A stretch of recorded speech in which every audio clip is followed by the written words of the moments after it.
नीट परीक्षेची पुण्यामध्ये जी आहे आता तयारी सुरू असलेली आपल्याला पाहायला मिळते। आपण पाहू शकतो की पुणे पोलिसांकडून जे आहे आता या ठिकाणी मॉक ड्रिल घेण्यात येत असल्याचं आपल्याला पाहायला मिळते। आपण पाहिलं तर येत्या 21 जून रोजी रद्द झालेला नीटचा हा पेपर जो आहे तो उद्या पुन्हा होणार आहे। त्यासाठी आपण पाहू शकतो की पुणे पोलिसांनी जे आहे त्या तयारी जय्यत केलेली आपल्याला एकूण पाहायला मिळत आहे।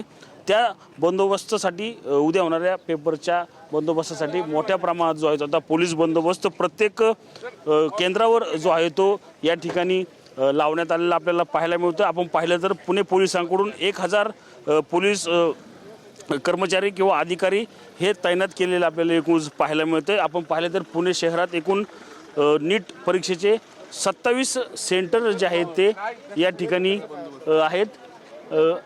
आपण पाहतोय पोलीस अधिकारी देखील आपल्या सोबत आहेत। सर काय सांगाल, किती पोलीस अधिकारी आतापासून बंदोबस्त लागलाय का सर? येस आतापासून बंदोबस्त लागलेला आहे। येस नाही, प्रत्येक केंद्रावरती जे दिलेल्या संख्येप्रमाणे बंदोबस्त लागलेला आहे। नक्कीच आपण पाहतोय की पोलिसांची वाहनं जी आहेत ती या ठिकाणी दाखल झालेली आहेत।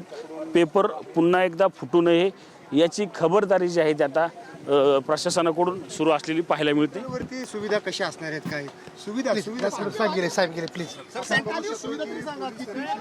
कशा पद्धतीने आपण पाहू शकतो की पुणे पोलिसांकडून जी आहे ती या ठिकाणी तयारी सुरू असलेली पाहायला मिळते।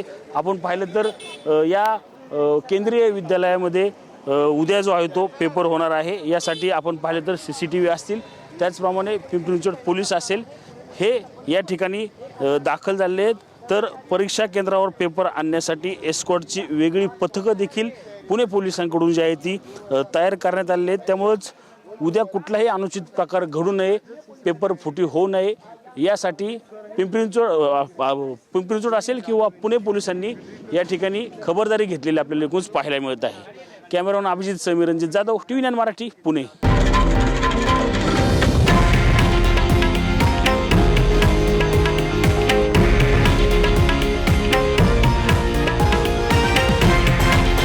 हे आहे देशातील नंबर 1 न्यूज नेटवर्क आणि आपण पाहत आहात TV9 मराठी, एकमेव।